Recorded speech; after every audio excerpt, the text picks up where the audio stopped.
Indian ക്രിക്കറ്റിൽ ഒരു യുഗം കൂടി അവസാനിക്കുന്നു. 1.5 പതിറ്റാണ്ടായി ഇന്ത്യൻ ക്രിക്കറ്റിന്റെ നെടുംതൂണായ മുൻ നായകൻ വിരാട് കോഹ്ലി ടെസ്റ്റിൽ നിന്ന് വിരമിക്കൽ പ്രഖ്യാപിച്ചു. കഴിഞ്ഞ വർഷം 2020-ൽ നിന്ന് വിരമിച്ച വിരാട് ഇനി ഏകദിനത്തിൽ മാത്രമേ ഇന്ത്യൻ കുപ്പായം അണിയൂ. ടെസ്റ്റിൽ ഇന്ത്യക്ക് ഏറ്റവും കൂടുതൽ വിജയം സമ്മാനിച്ച നായകനാണ് കോഹ്ലി. 123 ടെസ്റ്റ് കളിച്ച കോഹ്ലി 9230 റൺസ് അടിച്ചെടുത്തു. രോഹിത് ശർമ്മയുടെ വിരമിക്കലിന് പിന്നാലെയാണ് കോഹ്ലിയുടെയും പ്രഖ്യാപനം. വിവരങ്ങൾ നൽകാനായി മുഹമ്മദ് നൌഫലുണ്ട് സ്പോർട്സ് ഡെസ്കിൽ നിന്ന്. നൌഫൽ, ഒരു യുഗാന്ത്യമെന്ന് തന്നെ വിശേഷിപ്പിക്കാം. ഇന്ത്യ ഏറ്റവും കൂടുതൽ വിജയങ്ങളിലേക്ക് നയിച്ച നായകൻ കൂടി പടിയിറങ്ങുന്നു. BCCI അടക്കം അദ്ദേഹത്തോട് അഭ്യർത്ഥന വച്ചിരുന്നു ഇംഗ്ലണ്ടിനെതിരായ പരമ്പരയ്ക്ക് മുന്നോടിയായുള്ള വിരമിക്കൽ വേണ്ട എന്ന്. പക്ഷേ അതൊന്നും ഗൗനിക്കാതെയുള്ള ഒരു വിരമിക്കൽ പ്രഖ്യാപനം അതൊരു യോജിച്ച സമയത്തായി എന്ന് വിലയിരുത്താൻ കഴിയുമോ നൌഫൽ? ഒരിക്കലും അങ്ങനെ പറയാൻ സാധിക്കില്ല. കാരണം വിരാട് കോഹ്ലി എന്ന് പറയുന്നത് ഇന്ത്യൻ ക്രിക്കറ്റിലെ ഏറ്റവും ഫിറ്റ്നസ് ഉള്ള ഒരു കളിക്കാരനാണ്.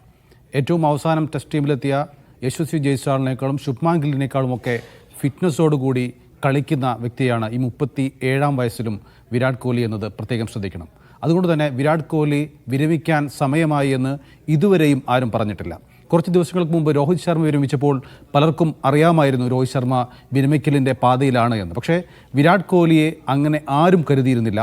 കഴിഞ്ഞ ഓസ്ട്രേലിയൻ പര്യടനത്തിൽ ഓഫ് സ്റ്റമ്പിന് പുറത്തുള്ള ബോളുകൾ കളിക്കാൻ കഴിയാതെ വിരാട് കോഹ്ലി വിഷമിച്ചപ്പോഴും അദ്ദേഹത്തിന് തിരിച്ചു വരാൻ കഴിയുമെന്നുള്ള പ്രതീക്ഷയാണ് ആരാധകർ പങ്കുവച്ചിരുന്നത്. കാരണം വിരാട് കോഹ്ലി ഫോം ഔട്ടായ പല പരമ്പരകൾക്ക് ശേഷവും വർദ്ധിത വീര്യത്തോടുകൂടി തിരിച്ചു വരാൻ അദ്ദേഹത്തിന് സാധിച്ചിട്ടുണ്ട്. അതുകൊണ്ട് തന്നെ അടുത്ത പര്യടനത്തിൽ അദ്ദേഹം മികച്ച പ്രകടനം കാഴ്ചവെക്കാൻ കഴിയുമെന്നും അദ്ദേഹത്തിൻ്റെ റൺസ് 10,000-ന് മുകളിലേക്ക് എത്തിക്കാൻ വിരാട് കോഹ്ലിക്ക് കഴിയുമെന്നുള്ള പ്രതീക്ഷയാണ് എല്ലാവർക്കും ഉണ്ടായിരുന്നത്. പക്ഷേ അതെല്ലാം അസ്ഥാനത്തായിക്കൊണ്ടാണ് ഇപ്പോൾ അദ്ദേഹത്തിൻ്റെ വിരമിക്കൽ പ്രഖ്യാപനം വന്നിരിക്കുന്നത്.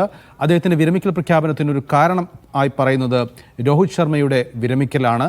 രോഹിത് ശർമ്മയ്ക്ക് മാന്യമായി വിരമിക്കാനുള്ള അവസരം BCCI നൽകിയില്ല എന്നുള്ളൊരു ആക്ഷേപം വിരാട് കോഹ്ലിക്കുണ്ട്.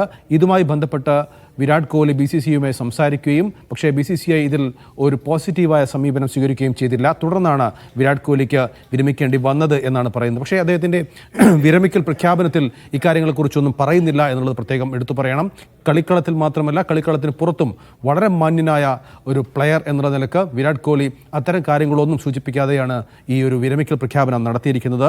ഏതായാലും ഇന്ത്യ കണ്ട ഏറ്റവും മികച്ച ടെസ്റ്റ് ക്രിക്കറ്റർമാരിൽ ഒരാളാണ് വിരാട് കോഹ്ലി.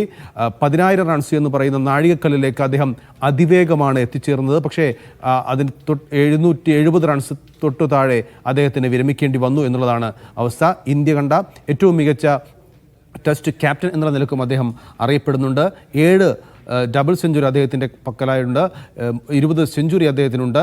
അതോടൊപ്പം തന്നെ മികച്ച ക്യാപ്റ്റൻ എന്നുള്ള നിലക്കുള്ള ടെസ്റ്റ് ക്രിക്കറ്റിലെ മികച്ച ഒരു കരിയറും അദ്ദേഹത്തിനുണ്ട്. അങ്ങനെ എല്ലാ തരത്തിലും വിരാട് കോഹ്ലി ക്രിക്കറ്റിൽ അദ്ദേഹം തൊട്ടതെല്ലാം പൊന്നാക്കുന്ന കാഴ്ചയാണ് നമ്മൾ കണ്ടത്.